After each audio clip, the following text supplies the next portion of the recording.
right, well, welcome everyone. It is that time, and we are going to be doing a conference wrap up, which I'm excited about. So, welcome to the CU Town Hall. A lot of them. It is Wednesday, May 21st, 2025. And yeah, this is episode 135. We're in syndication now. For those of you that don't know, you can find us on TBS when you get home from work, right after The Big Bang Theory. TBS. They play this. So sadly, I'm the only one that gets any royalties, although I am planning on sending Glenn like some candies once in a while. But that said, actually, Mike deserves royalties. He's Say also what?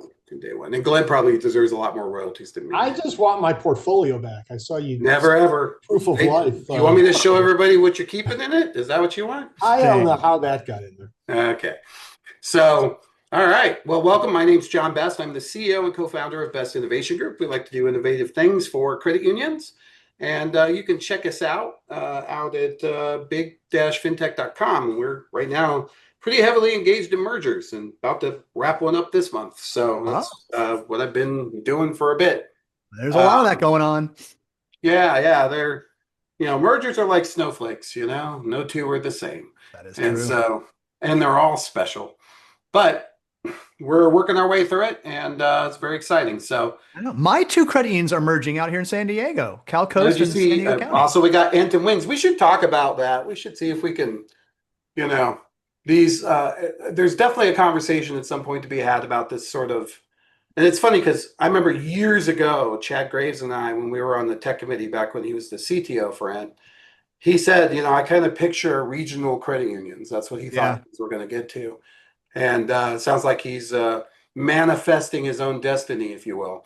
So, but also very cool. So, and with us is Mike, the man Lawson. If you have not watched CU Broadcast and you're in the credit union movement, shame on you. A lot of content. How many episodes do you have now, Mike? What's the total? Well, over 8,000. Really? 1,000? Yeah. Is it really over 8,000? Yeah. How many hours does that represent? You're like I have YouTube. No idea. I have no idea. You've got more videos than YouTube. That's the problem. It'll be YouTube here pretty soon. Mike Tube. And see how it goes. But the thing is ain't one of them bad. He's a great interviewer, and if you're looking to learn things, and when this came up and I asked him to join me, there was no hesitation. Heck, once we have a failed pilot together, someday we should resurrect that failed pilot. Oh, that's right. I forgot about that. Yeah. What was that called? I don't remember what it was called. I don't remember, but I remember it was like a video in-house studio here in San Diego. Gosh, oh yeah, it was some sort of science technology thingy where you were going to wear like a lab coat and stuff, and yeah, you were supposed to be Beaker, and I was Dr. Bunsen. That was how that was going to work. Right. Yeah, the whole thing was about you being Beaker, but we'll have to find that and resurrect it someday. Yeah. I bet I have it somewhere. I'll look for it. Yeah, I do too. All right, well, let's move on to the next slide. Talk about our great sponsors, America's Credit Union, providing our grand prize for the Big Go card, which we'll get to here in a minute. If you haven't been out there, you should check it out. America's Credit Unions is basically the combination of, for those of you who have been under a rock or maybe left the country or I don't know, whatever happened to you, but NAFQ and CUNA combined, and now we have America's Credit Unions. And it's been a long time coming and seems to have really paid off big for both groups. So a lot of stuff happening there. And you should go check it out. If you're not part of one of the councils, I highly recommend it. Obviously, they do the government affairs in February, and I'm sure that we'll hear about a few of their conferences today. So I won't spend too long on that. And then we have the man, the legend, Aluma with his Malind, and his stock's going to be going up because I was just watching something last night. What was it? Oh, apparently Criminal Minds is going to go until that one guy dies. Tony Montana. When he eventually dies, I guess it's over. But he's, I don't know, 94. They still got him stand. Actually, he's doing a great job. But the last one was interesting. And what I love about them is when they create these serials, they incorporate the latest thing. And this last one, this was wild. Think about this. They had people. So like, let's say that Lou kidnaps someone. And let's say that Lou doesn't want anybody to think that that person's gone. So he deep fakes the voice and he deep fakes videos and he posts it to that person's social media so the family and everyone thinks they're still around. Which after watching that, I was like, holy crap, that's totally doable. That is, it's doable right now. It's not science fiction, it's today. And that was one of the things that I had the pleasure of working with Milind early on. He was one of the sponsors of one of our early innovation clubs.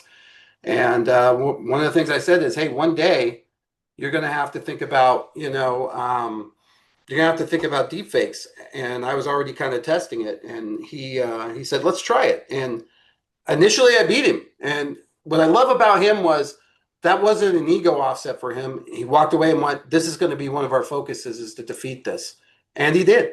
Everybody's really afraid. I'm not saying Lou's going to kidnap you.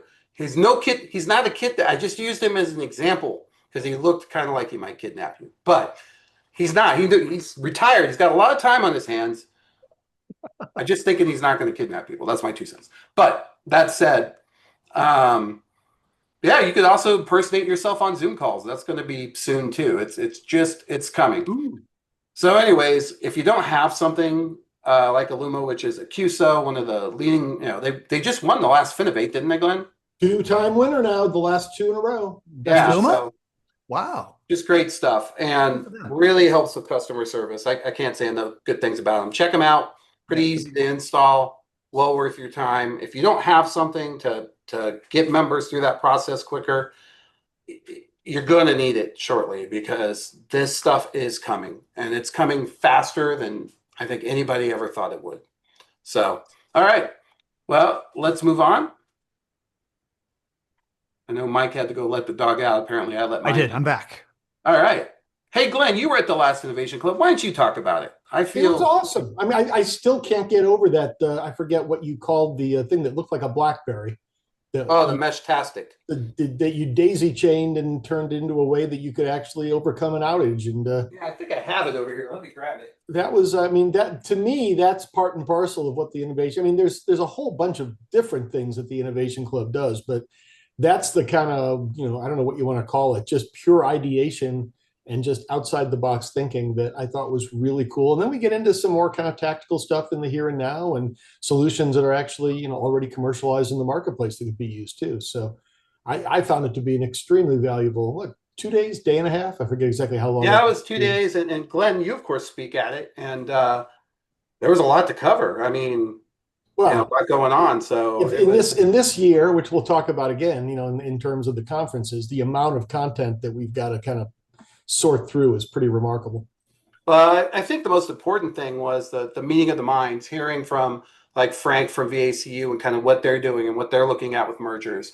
And, with regards to some of the laws, like, for example, had no idea that Washington State was, if you merge in a bank and you're a credit union, you have just made yourself taxable. Or at least that's what they're proposing, right, Glenn? That is, I understand that it's actually been signed. Whether it's actually been approved by the governor or how it's going to be implemented, I'm not sure. But yes, that is true. I really thought this Washington State, popped up in the last month or so. We scooped Michael. Look at that. Well, they're so credit union friendly up in the Northwest. Well, someone managed maybe one of those dark of night kind of things that got pushed through the legislature. Because they have like 70% market share in the Northwest. It's crazy how many credit unions are up there. So, wow. Yeah. So come check out the Innovation Club. Those are the kinds of things that we get out there and we test. We look at things. We got a lot of stuff out there. Just great members, Willis Chang and Frank and, Suncoast is there. It's just a fantastic group.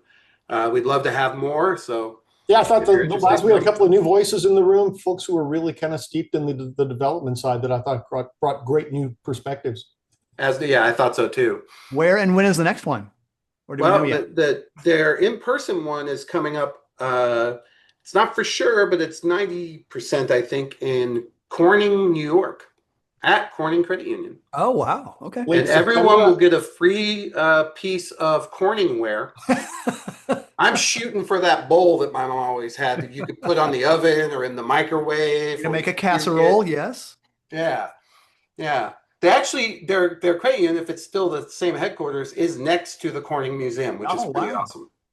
But do you know what Corning makes that most people don't know?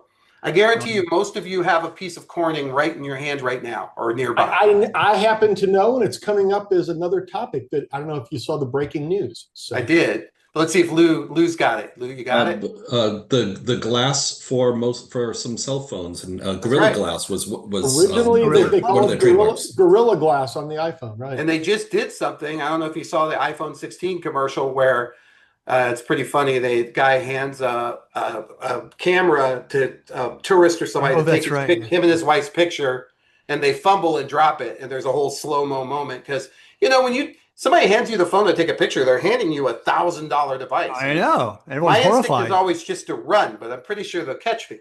So that's why they give me good phones, because they know I'll steal them if I don't have the highest one.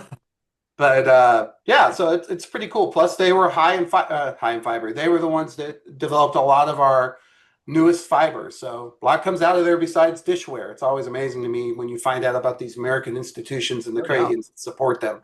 And Corning is certainly one of those. It's very cool. Well, let me jump ahead. The other piece of news that I don't know if people saw that I think is like, drop the mic kind of stuff. OpenAI, you saw that one, John? I saw an announcement with iPhone today, but I've been on a call all morning with it today. Well, as you may know, I'm guessing people on this call know this. The guy who's actually responsible for most of the design of the iPhone that makes it Johnny Ive. Oh yeah, Johnny Ive. Yeah, just joined forces with OpenAI. Oh wow. OpenAI bought his company, and he is taking the lead on actually designing the consumer-facing products. Yeah, but that guy's a hardware guy.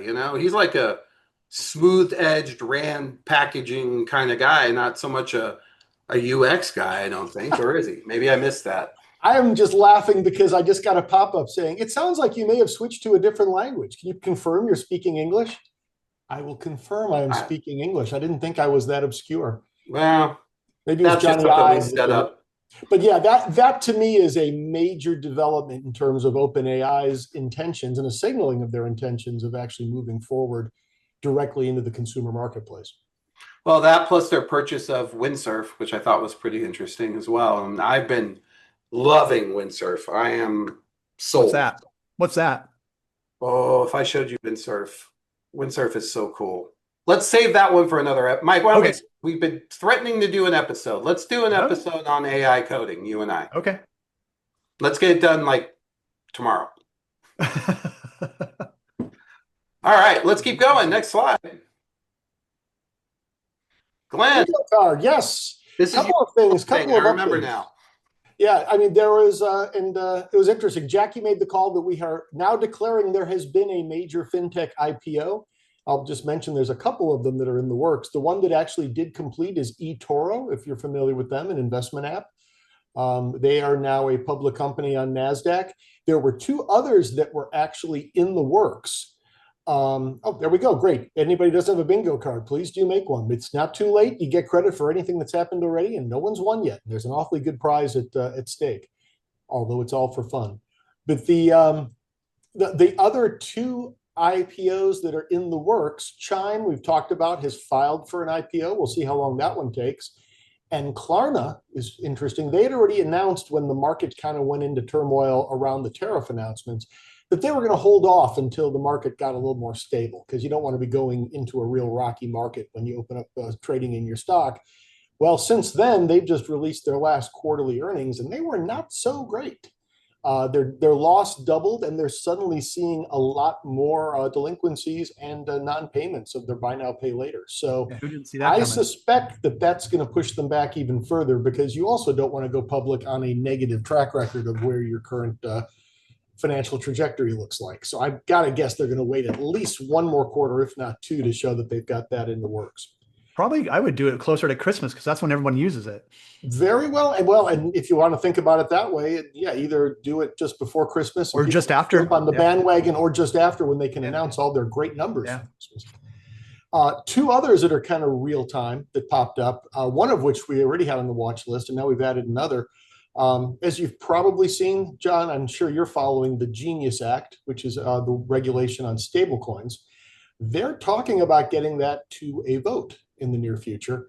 Well, as a part of that, I guess never underestimate Mr. Dick Durbin. of the Durbin Amendment, because he's the one that's been pushing the Credit Card Competition Act, which has kind of been lying in the weeds.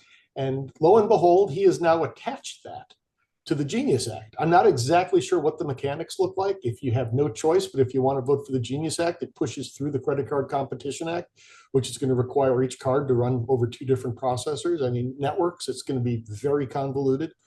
So what's going to happen on that one is going to be interesting. And then on top of that, now Josh Hawley has come and Bernie Sanders have come forward and also attached their bill that would cap credit card interest at 10% onto the Genius Act too.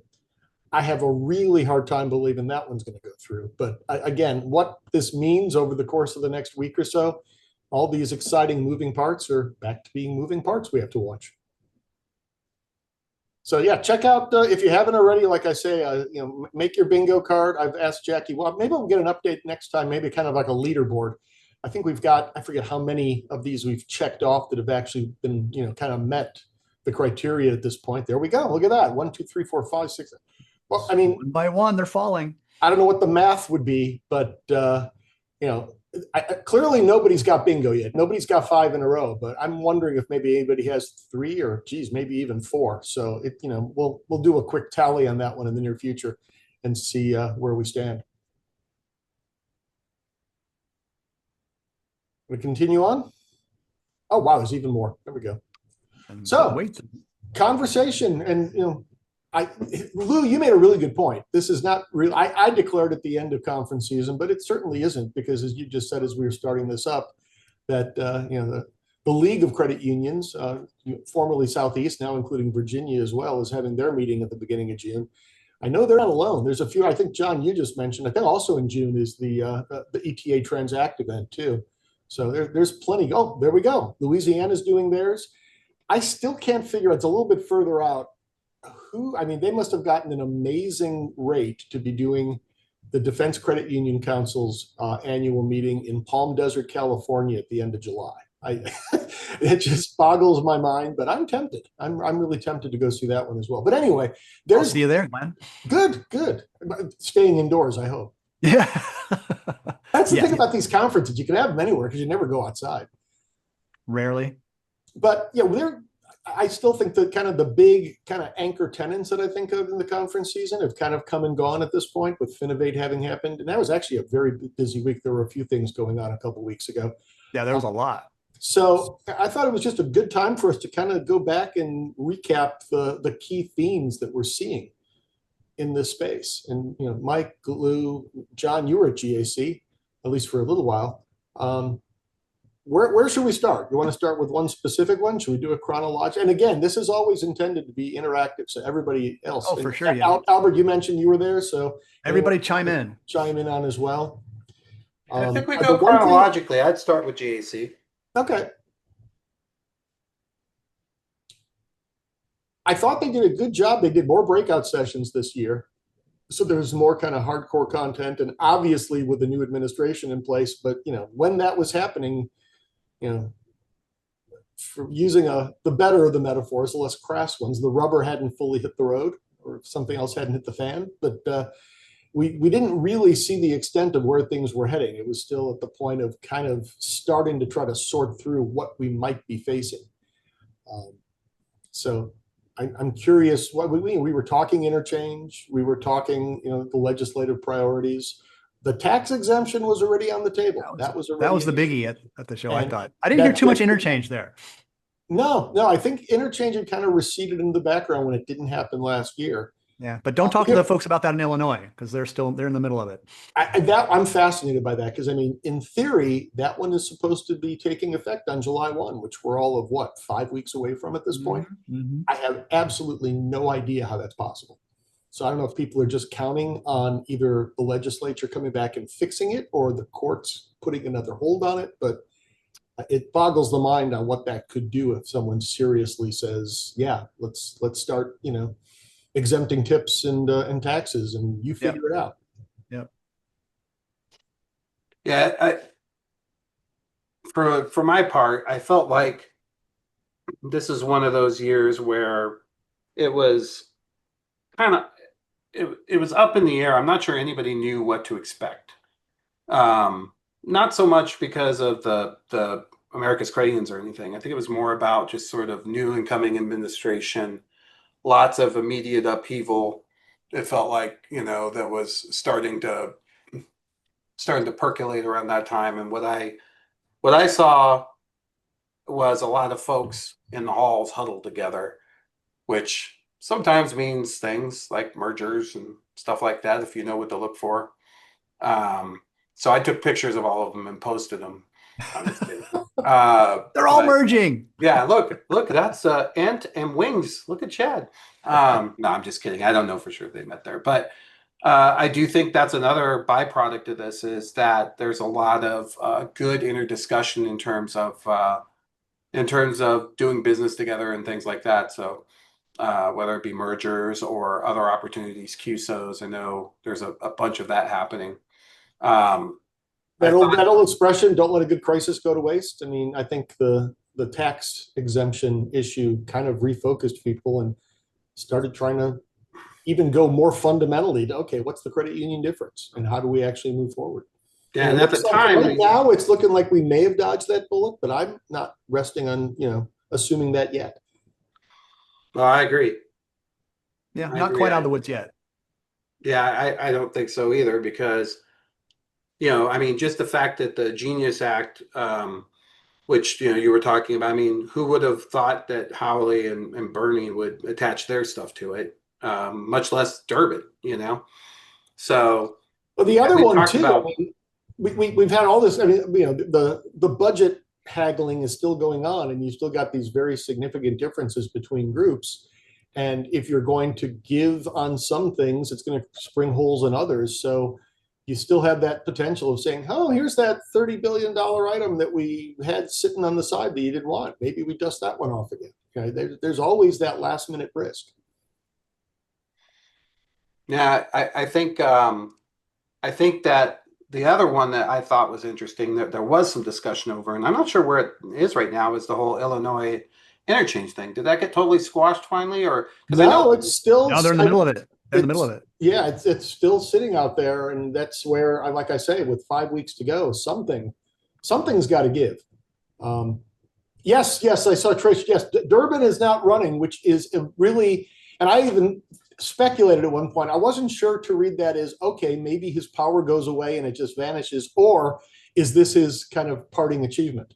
So I could argue that could work in either direction. And right now it's looking a little bit more like the latter, at least in terms of the way he's trying to approach it. I don't know. I think he wants to go out with a bang. Yeah, I think, which is just, it's a weird legacy to leave. I don't know exactly, when you attach your name, I'm not sure what,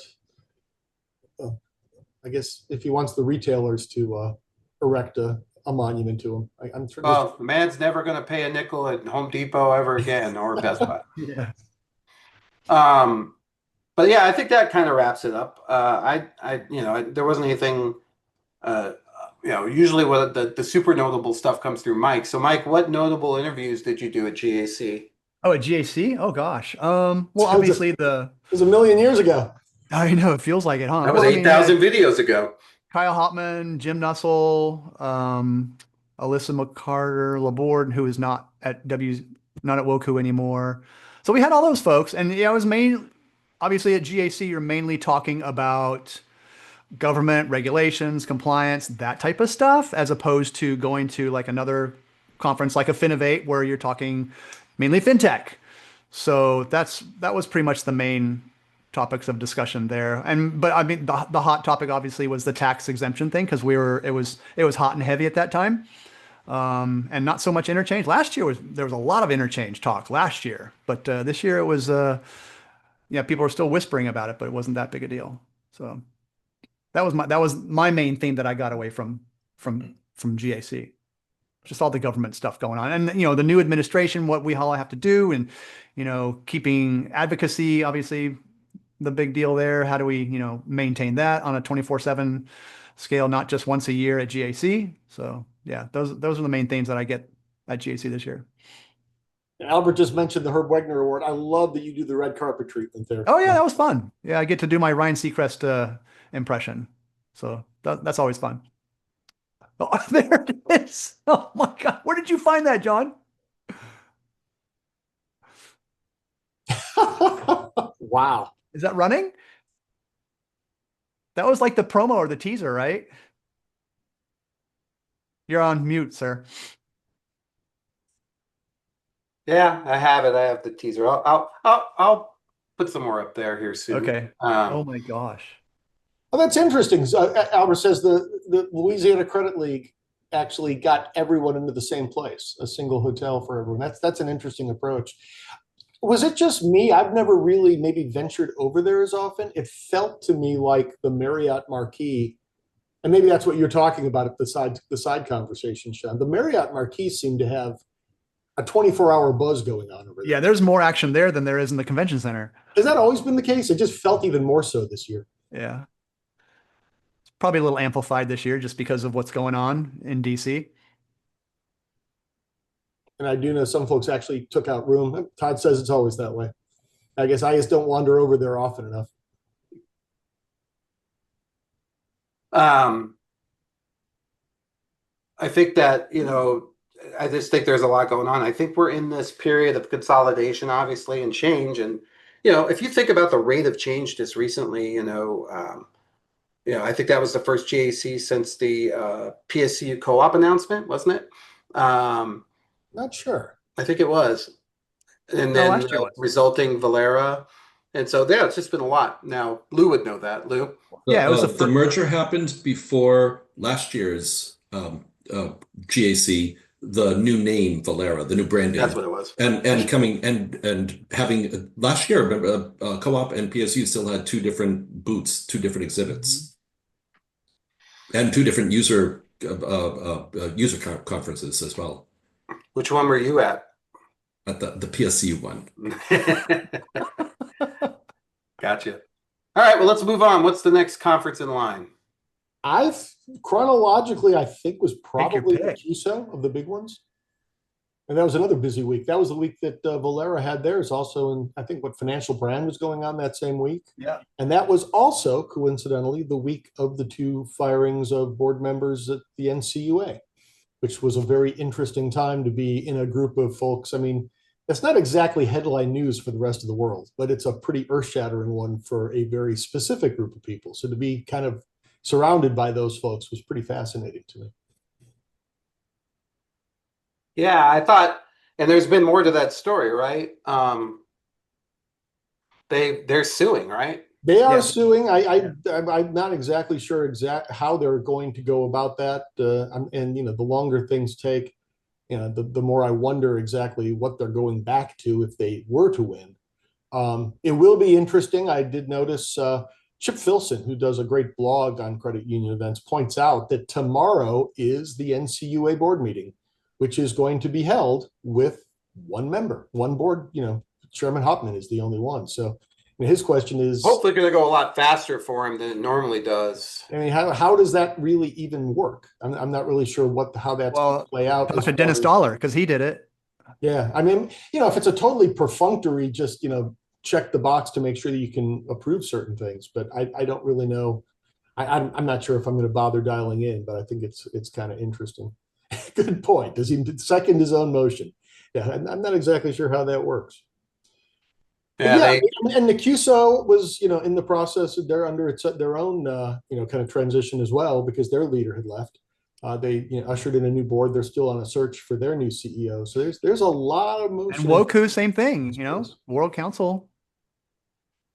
So a lot of leadership changes this year. When you spoke to Alyssa Laborde back at GAC, was it already known that the Ukraine, I mean, not that she had left, but the Ukraine fund. No, the US aid thing had already happened. Yes, and they were Okay. very concerned about that for sure. Yeah. Yeah. I mean, I remember they had to really. that was the dramatic topic of our programs. conversation with her. Yeah. crazy. And you Yeah, were, I mean, so you didn't even go, a month, and you already had two other kind of big moments. While we were still trying to digest taxation and possibly interchange, which we never did answer that question. I know it's still going, but are there others out there? Because I thought some other states were going to adopt that, but there are several that are kind of percolating. They have not. No one else has actually signed into law.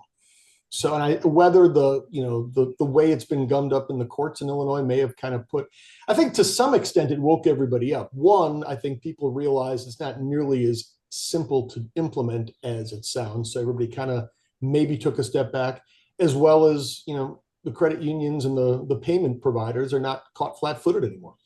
They're ready. They're at the ready to actually get the message out why this is not something you want to be doing. So I think both of those have happened, but there are and they all look slightly different, which is why it gets even more complicated. Some states are only doing gratuities. Some of them are, doing gratuities and taxes. It's, so it's not even like, oh, if these pass, then you just have states that do and states that don't. You'll have 6, 7, 8 different flavors of states doing different things. Yeah, I think it's interesting because Durbin obviously supported that, and now he's retiring. So because it aligns with his Credit Card Competition Act. Yeah, I think I think he's submitted 2 friend of the court briefs into Illinois as far as that process is going. We haven't even talked about the CFPB. I think, if I'm not mistaken, the kind of mothballing of the CFPB had already taken place during GAC as well. In fact, I plan to actually go by that building because I heard that it was probably more performance art than anything else. They had literally taken the logo down. Although when I saw pictures since then, I think either they put it back up or that was an exaggeration. I heard they just painted a big X over it. Well, they have the fake 404 error on the website. So, I mean, it's all theater. So Georgia and Tennessee passed bills last year to study interchange fees on taxes. Yeah, but the study thing is kind of a way to kick the can down the road. In fact, they brought the study back, and they, then we're going to do some stuff this year in Georgia. Because I'm here in Georgia, I know a little bit more about it. And then there were a couple of hardliners who didn't like the way the study went, and then just went and decided to, file legislation anyway that would do things, and they lost. So it's still kind of sitting. Georgia's got a weird system that things can kind of, because we are only in session for 100 days, and then it kind of carries over. And since this is in the middle of the term, because there's the same legislature reconvenes next January, they're 2-year cycles. So the 2 are treated together. It's still sitting out there and can be resuscitated in the next 2026 cycle. So these things just don't go away. It's whack-a-mole. You got to keep popping back up. Well, That's so why. well, hang on. Before we go, I'm just doing a quick. I want to see what the press said of the National Association, the NAQSO, what their big announcements were. I know the big one was Glenn's going to be here, but that's always one. Everybody's always super excited about that. I'm going back to my notes. I mean, my favorite thing there is the next big idea competition, and that was good. Goodbye, I think. I believe Goodbye. Well, yes, that's right. They're the ones Goodbye that got one, the money, Boa. Yes. That's a cool product. Very cool What product. is that product? Tell me more. I will go to it and I'll send you guys the link. No, we don't want your mediocre video assessment. No, just kidding. I'm going to play you dancing so much now that I found that video. There it is. Yes, Goodbye. And they were yet another. I'm hearing just this recurring theme that I love. I'm losing track of how many of these companies I'm Here's seeing the link. who come in thinking, okay, there's all these great opportunities, but we're just starting to hear that maybe this credit union channel might be a good one. And then Didn't Money 2020 announce something? Who's that? They're partnering with Money 2020 on something. Yeah, in general, I mean, Finovate and Money 2020 have gotten more interested around about credit unions in general. But I'm talking about the actual startups and how many of them have said, oh, I now see how well aligned my product is with this marketing, this channel, and this opportunity. And they'll create a QSO, and several of them have just said, okay, we are going to go entirely into a credit union direction. Penny Finance comes to mind, which was the other winner of one of the other winners of Best of Show, of the folks that kind of are credit union centric, Illuma and speaking of Money 2020, they're going to have a credit union only session there where they have a bunch of top CEOs. So yeah, that's now. Yeah, Stankovic and Associates are partnering with them, right? That's the underground. Yeah, they've been doing that for a couple times, right? They do kind of do a pre-show like they did. I think, yeah, they did the same thing at Nikiso too. Did you do the karaoke? I had to I did leave. not. Glenn, did you do the karaoke? I actually had to bail out because I was heading to I think Are they? no, it wasn't Next Big Idea. It wasn't Innovation Club, but I had to leave early and go to another event. I can't recall where I was heading to, but I actually flew out before that happened. All right, what's the next one? John. Nacha, I found again to be very interesting, and the big topic there. And Lou, we talked about this a lot, and you were actually on stage talking about this too. Wow. Pay by bank, pay by banks, and you know, if you think about what Nacha is, I mean, it started off as the ACH network and ACH event, but it's really expanded to pretty much any kind of electronic payments. And the whole notion of pay by bank, and we've got the Fiserv partnership, pilot initiative, whatever you want to call it, with Walmart in terms of finding a way to actually pay at the point of sale and have them run the ACH rails at lower cost. It is still in the very early stages, but it was a pretty hot topic of conversation. Would you agree, Lou? Oh, absolutely. Yeah. And there's lots of different, you think like pay by bank, that's one, talk about it for 10 minutes and you're done. But there are so many different angles and there's so many different solutions. There's like fake pay by bank where it's a good funds model. Trustly is one of those. Pay by bank using ACH. We've been doing that since ACH first was invented. But now the kind of the holy grail is pay by bank using instant payment rails. That way the merchant is assured to get their money, that there's not going to be an NSF. And that's we're still maybe years away, at least a year away from doing that. But all the different angles, all the different use cases, how it could be implemented. QR code is one solution. Apps like the Walmart app, another solution. There's a lot there, and at the moment, not a lot of standardization. I know they were Also- talking about like QR. I know that QR codes were something that was brought up because I remember, didn't we do a beer thing? As I remember, Here.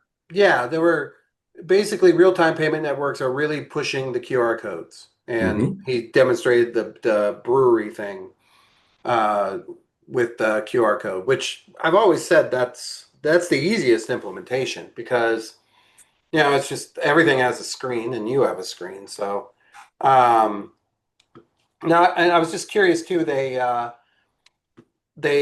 did they talk about with fraud there? Because I know that was also a focus. Did you attend any of that, Glenn? Oh yeah, there's a lot of fraud again, and get back to that point about instant payments as well. And you get different opinions. Everyone seems to agree that we need to be working on a more concerted kind of consortium basis. You can't all be working in your own silos around fraud, and then you get into those challenges. I like the message that it's not a competitive sport. It's not a differentiator. You don't want to win because somebody else is suffering more fraud than you. The rising tide will uplift all boats if fraud goes down for everybody. And there's still a little bit of that causes some problems in terms of, I don't know how much of that kind of prisoner's dilemma is actually going on in the background, but you've also got the competitive aspects too. And that's another one of those questions that comes up with the Illinois interchange, because the question about data privacy in both directions came up. Would pay by bank nullify interchange? Yeah, and this is where I've been very skeptical about it. Yes, conceptually it would. And I think people are overestimating the savings because everyone always loves to say, yeah, if you pay something by ACH, even an instant, same day ACH, an RTP, a FedNow, it's a fraction of a penny. It's like, it doesn't cost anything. I'm going to save so much money compared to credit cards or debit cards. Okay, but who's going to actually do any of the risk overlay? Who's going to do exception handling? Who's going to do customer inquiries? Oh, well, we'll add stuff for that. Well, okay, then someone's got to pay for that. Right. And then That's what how are you going to for. pay for that? And suddenly it's going to look a lot like interchange. Right. And so yeah, can you do it at a lower cost than you're doing it at today? Yeah. Is it anything close to what I think some people have as the dollar signs or pennies that add up into lots of dollars in their minds? I don't think so. No, and as I mentioned in the tech there, uh, it cost us to process ACH for all the reasons you just cited. Yeah. So one is a income stream and the other is an expense. And then that's, Now I'm there's assuming, expense associated with interchange, and I don't know what that offset is, but I know it's not a complete loss like the ACH is, because there's no incoming income from that other than what you might get out of deposit. yeah.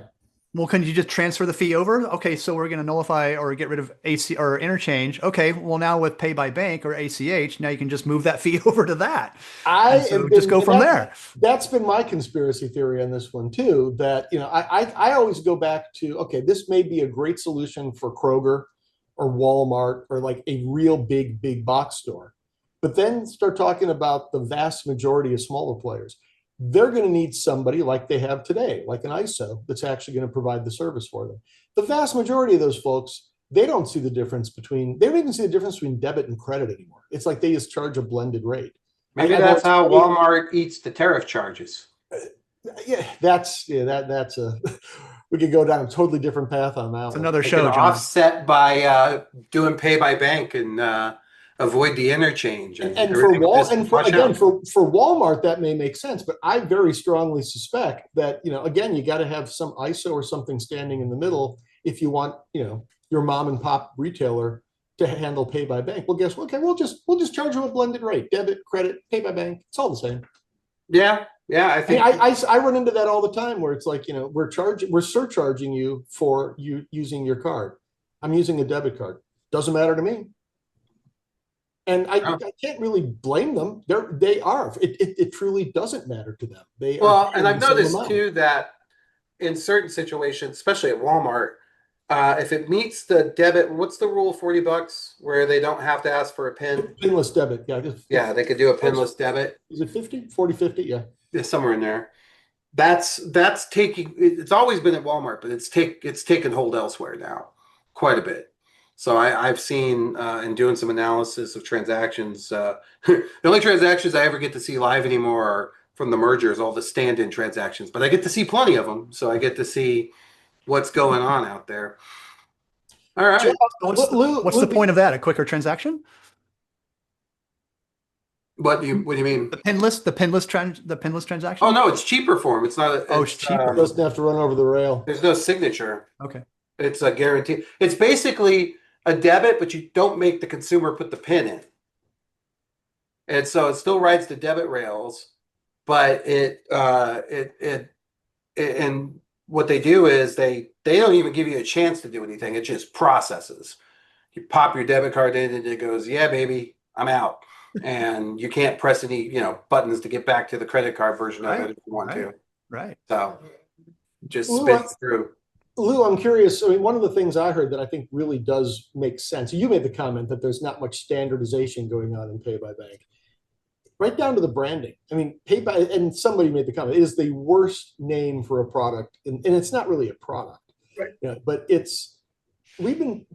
a check is paying by bank. Anything you do is paying by bank. Absolutely, yes. And the problem is, it's not, Zelle got a chance to actually put a brand around a process. We talked about this not too long ago, I think, that, individual banks had their own branding around their P2P solutions, and everybody was confused because someone, I forget what, Wells called theirs. He said, oh, I'll do this to you. And someone, well, I don't use that. I use that. Well, the two very well may be totally interoperable, but if you're using different names, who knows? So if this is going through the retail channel, the retailers are taking the lead on this, you're going to wind up with a different brand for everyone. So unless someone can really create a brand name around it, I think, and even like you say, and if those brand names all behave significantly differently, I think there's going to be some serious, and again, you get back to that question of how many of these wallets do you want to be carrying? Well, isn't the branding kind of like buy now, pay later? So a lot of these financial institutions, credit unions included, have their own buy now, pay later stuff. So, and they can individually brand those. Is that kind of along the same lines? I guess so, except the difference would be that you could only use, I mean, you can use Klarna anywhere, but for the most part, I mean, Exactly. whereas this thing is going to be, if you go to Walmart, you're going to use Walmart solution. If you go to Home Depot, you're going to Home.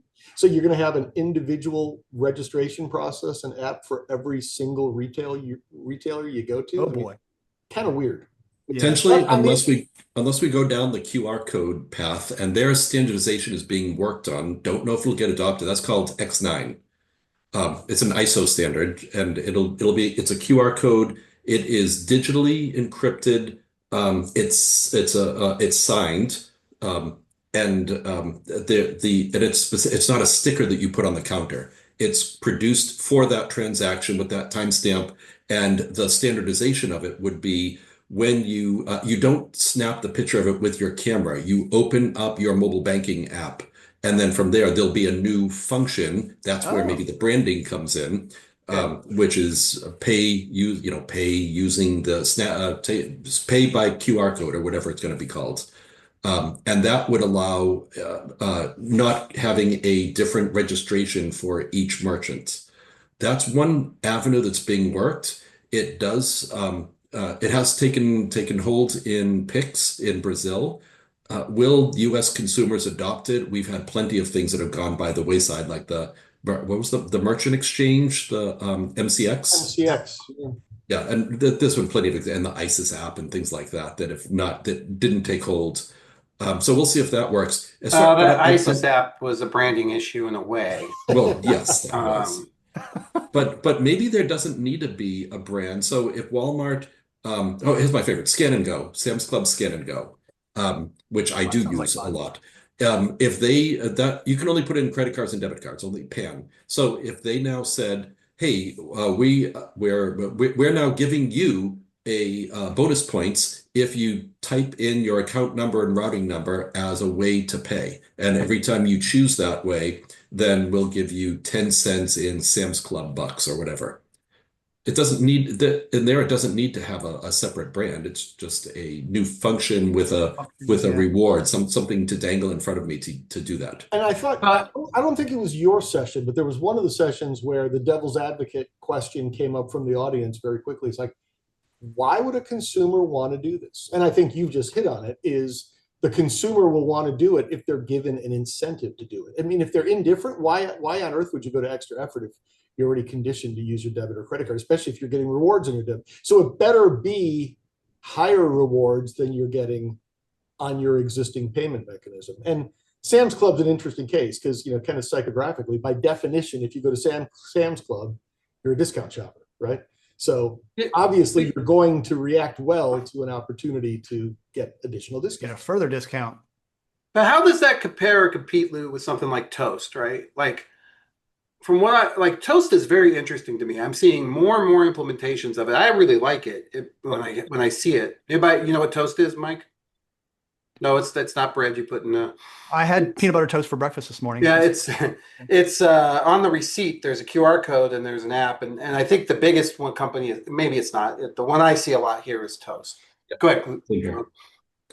So that is not an X9 standard, right? Because it's not a dynamic QR code, right? And Clover does. Well, wait, it is dynamic in the fact that it is printed. It represents your bill with your transaction ID. Yes, but it's not. It's still something that you scan and it's sending you to a website to pay, as opposed to X9 is being read by your mobile banking app. And Gotcha. so that's the biggest difference. But that the X9 QR code could be printed on your power bill, on your it'll still be digitally signed. It's just not being shown on electronic displays, being printed on paper, but it would be specific to your power bill, and you would still need to open it up in your banking app. But as far as using QR codes before the pandemic, in general, like we were, everybody had seen a QR code at some point, but very few people used them. And then all of a sudden there were no more menus, and there was to see the menu, scan this very static QR code on the table that's now stuck to the table, and then you would get a QR code from the printed on the bill. And so QR codes maybe will be the way that we do pay by bank. That's at least the X9 group hopes for that, but we'll see. Yes, that is Toast. That is Toast that you have. But I still see a slightly different use case there, though, because especially when you're talking Toast or anything that we're talking So about. I'm still typing my credit card into Well, to not that. only that, but it's also a relatively leisurely checkout process. You don't have to have the server take your card and go away, which can be Right. kind of convoluted, but you're sitting at a table, you're still talking, you can kind of do it slowly. Anything that requires a checkout at a point of sale, you don't want to do anything to slow down the process. And unless it's a pretty darn seamless exercise to scan, it's, as you said, Lou, on Sam's Club, unless you can scan and go, you better not be doing a whole bunch of other stuff or you're going to be slowing down. But It's and like you- writing and you know checks at who- the grocery store again. Right. And you know who mastered that was Starbucks, right? And actually, me and Mike interviewed the guy that was one of the big players, Chuck Davison. Oh yeah, he was great. You've talked to him too. And, and that was his number one thing. The guy sat in the Starbucks for weeks watching people because he wanted to figure out, but everyone told him that the QR codes weren't going to work. He wasn't using the QR codes as much as he was at the time was using the just strip the barcode, but it did. And it's still to this day one of the most successful mobile payment apps in the world. So, I think that it's time, but I wanted to throw something at Lou. So Lou, what you said was interesting. So you said the X9, I put the X9 148, whatever that was released in January. You were saying those could be printed on bills. I wonder if there's some bill presentment in there somewhere. You know what I'm saying? Like if they're going to start doing that, then why wouldn't you just show it on the screen for your utilities? And then instead of me typing stuff in, I'm just going to point it at my screen and pay, right? Is that kind of the mentality, this dynamically created code that could directly at the bank? And what's it incorporated? Yeah, the user experience would be I see this QR code, and maybe this QR code does need to have some branding for me to understand what I'm supposed to do with it. But I open up my mobile banking app. From within the app, that I go into a pay a QR code bill or something like that. That brings up the dollar amount, the account information that is the account and routing number information that's needed to pay that instantly, because ACH is both debit and credit. Instant payments are credit push only. So Okay. the merchant can't pull the money out of your account. You have to be actively in your account pushing the payment. That's what this is that's where this is meeting up with. Hence request for pay. Get some. That is a Well, different, and that's so what I that's was another saying. avenue for Pay by Bank is the merchant sends a request for payment, RFP, and you reply. You have to reply within your mobile banking app or online banking app if you're sitting at your desktop. And there's a lot of financial institutions right now that are really loath to give another avenue, a vector for fraud. I think Josh makes a great point in the chat. I mean, I think it just shows that everything comes at the appropriate time. Mike, that picture is insane. Well, it's about time for us to be done, and I feel like we have to go out on Mikey's. I'm in it too, so I can't pick. I'm watching it right now. I'm cherry picking. Some. Well, did Melissa send it to you? Is that what she did? Yeah. Can we put it on the screen? Yeah, I'm about to. Can you share it? Well, hopefully. Hang on. But I thought we'd go out while with you're that. doing that, Josh, isn't it amazing? I like you say 2013, this was blowing people's mind. I'm thinking of Pay by Touch. We had like all those things where you could get your fingerprint at the grocery store too, and those things just sat totally unused. Who knows? That may pop up again someday. Len, what happened to Pay by Ass? I still got my shirt. I got my shirt out of the deal. Like my wife won't let me wear it, but I have it. Well, I think that I don't know. I think long term that there's more consolidation. For instance, I get your point about the about having to open the mobile app into your thing, but that used to be the case with other QR codes, but they were able to build that into the regular camera, and now it just automatically finds it. And that's also a process called X in the mobile apps where you can do I can't remember the name of it, but basically you can give a header to say open this app and pass this information. So I think it might get easier. I think they're onto something there. All right, guys. Well, that's it for this one. I thought we'd go out with this. This was something Mike and I were involved in long time ago. And 5 years ago, it says. It just made me laugh. So there's music, so hopefully you'll hear it. Here we go.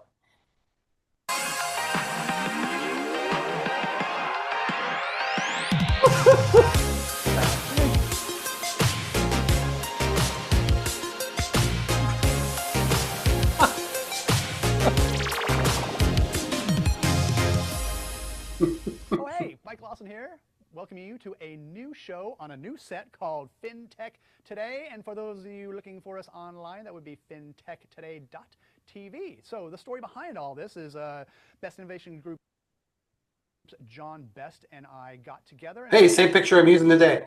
Look at that. Look at that It's picture. moving So fast, and it affects everybody and everything from financial institutions. Anyways, there you go, folks. Were you not in this, John? What?